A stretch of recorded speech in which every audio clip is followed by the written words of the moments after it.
a woman named Kay learns that her elderly demented mother has gone missing from home. Kay, along with her adult daughter, arrives at the old woman's place and suspects that she might not be alive. However, the woman's bed is empty, as if she simply left the house. In their last conversation, the missing mother mentioned that an unknown person had intruded into her home multiple times, frightening her. Kay is yet to realize the horrors that the old house holds.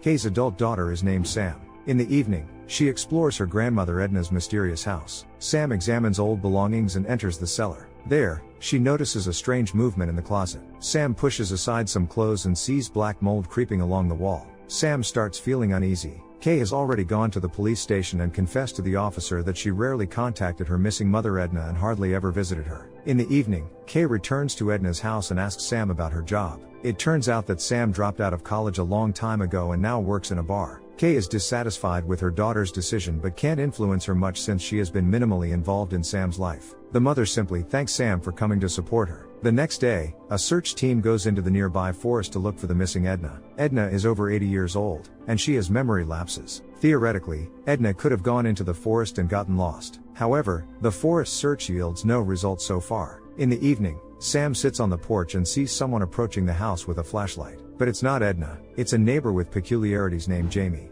Jamie used to visit Edna occasionally, but he stopped coming lately because of a strange smell in Edna's house. However, it seems like Jamie is not telling the whole truth. There's something more frightening in the house than just that. Sam notices that almost every door in the house has a new lock. Kay knows that Edna was afraid of someone and wanted to protect herself. She called me a few weeks ago. She thought someone was coming into the house.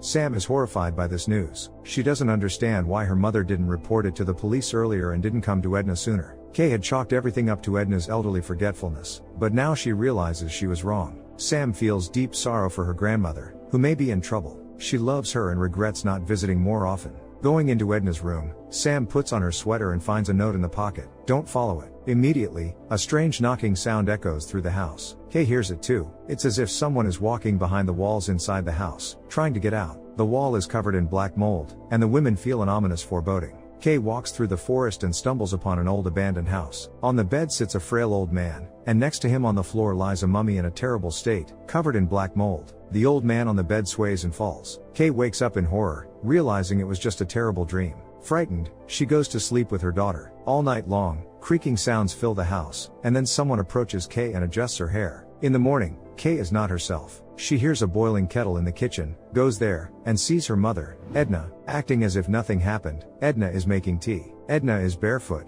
smeared with something black, and doesn't say where she has been for the past few days. It's clear she's not quite herself. Kay calls a doctor to examine Edna. The old woman insists she's fine and tries to prove it. The doctor is concerned only about a bruise on Edna's chest, but she doesn't remember how it got there. Following the doctor's recommendation, Kay and Sam decide to stay at Edna's house for a while to keep an eye on her. Edna is not particularly pleased with the increased attention. While Edna is carving candles, Kay finds her nightgown smeared with red liquid. She anxiously asks her mother where the stain came from and what happened to her. Kay is convinced that Edna needs help, but Edna just grumbles unfriendly that she can handle it herself. In the evening, Edna examines and scratches the bruise on her chest, resembling black mold. When Sam brings tea to her room, Edna hides the bruise and smiles sweetly at her granddaughter. It seems that Edna loves Sam more than her daughter, who neglected her for a long time. Edna gives her granddaughter a ring as a gift. Sam is pleased with the gift and the attention from her grandmother. Later, Sam and Kay look through Edna's album of drawings. Among them is an illustration of the house in the forest from Kay's nightmare. It turns out that this house actually existed, and Kay's great-grandfather lived there. Towards the end of his life, he became insane, and no one cared for him.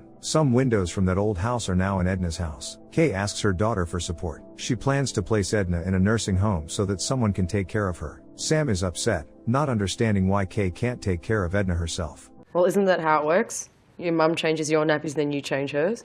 Sam believes that they should ask Edna herself if she wants to live in a nursing home. At night, Edna sleepwalks around the house with her hair covering her face and talks to someone invisible. Kay worries about her and tucks her into bed. Edna is convinced that someone is under her bed. Reluctantly, Kay looks there and sees some movement in the semi-darkness. Suddenly, a book falls on her head, and an angered Kay goes to bed. The next day, Kay goes on a tour of the nursing home. The facilities are excellent, but Kay still feels guilty about not being ready to care for her elderly mother independently. Meanwhile, Edna and Sam spend tender moments together. They dance and have heart-to-heart talks. Sam expresses her desire to move in with Edna and take care of her because she believes it would be better than a nursing home. Edna is shocked by the news of the nursing home, and suddenly, a fit of madness comes over her. She sees her ring on Sam's hand and forcefully snatches it, shouting that her granddaughter is a thief. Edna forgets that she herself gifted the ring to Sam. Sam is left with a bruise after this incident and fears that her grandmother might harm her. Someone walks near the bathroom door and ominously creaks it while Sam is bathing, further frightening her. In the evening, when Kay returns, Edna announces that she has cleared a room for Sam and is expecting her to move in.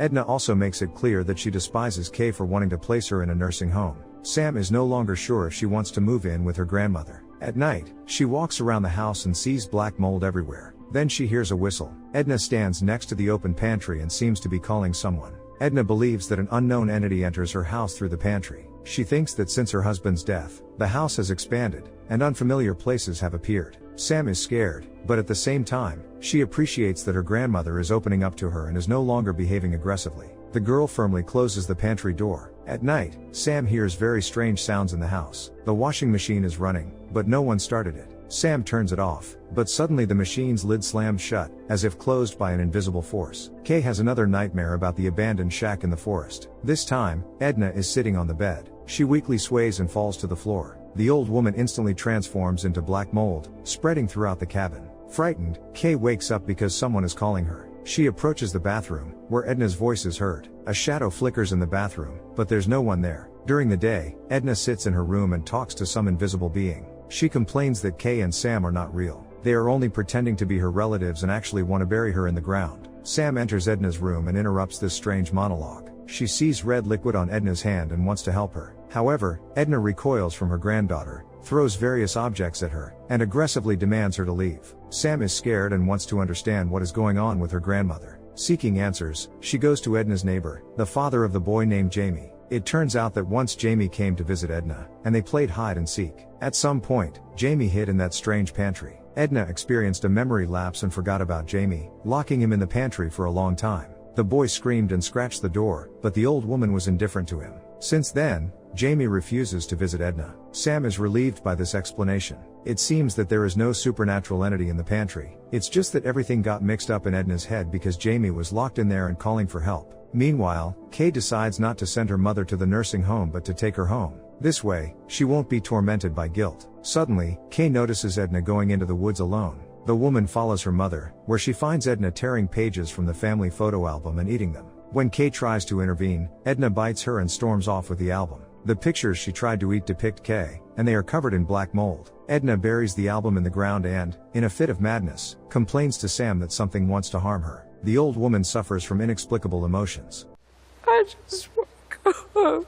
Kay doesn't understand what Edna is talking about, but she promises to take care of her. Mother and daughter cry and embrace. Despite everything, Sam decides to investigate the mysterious pantry when no one is watching. Behind one of the shelves with items, she sees a long corridor. Piles of boxes and Edna's post-it notes are scattered everywhere, indicating that the old woman has definitely been here. Scared but intrigued, Sam continues down the corridor, which has many doors, and all the walls are covered in black mold. Somewhere nearby, she hears a scraping sound, and Sam decides to quickly return. She goes back the same way but realizes that she's lost. The corridor with numerous branches and doors seems never-ending, and behind one of the doors is even a crypt. Sam tries to call her mother, but there is no signal, and she starts to panic. She screams and bangs on the walls. This banging is heard in the house, but Kay doesn't pay attention and assumes that Sam has left to run some errands. During dinner, Edna behaves very strangely. She gets up from the table and unsteadily walks away, but suddenly starts uncontrollably urinating while standing. Kay urgently takes the old woman to the bathroom and begins to clean up after her. To Kay's horror, she sees black mold in Edna's urine. Meanwhile, Edna sits in the bath, combing the black spots on her body with tension. Sam continues to wander through the endless labyrinth inside the house and finds new notes from Edna. They contain ominous warnings that the walls are closing in, and something is walking nearby. Sam cries and doesn't know what to do. The corridor indeed becomes narrower. Kay knocks on the bathroom door where Edna locked herself and sees that the old woman is harming her own skin. Finally, Edna opens the door and goes somewhere with a knife in her hand, as if possessed by demons. The water spills from the bath, shorting the electric heater. The entire house loses power. Holding a candle, Kay searches for Edna. The old woman scatters belongings and disappears into the mysterious corridor. Kay tries to find her in the dark corners. Using a flashlight, Kay discovers her mother, who is injuring her own face. You're not Kay.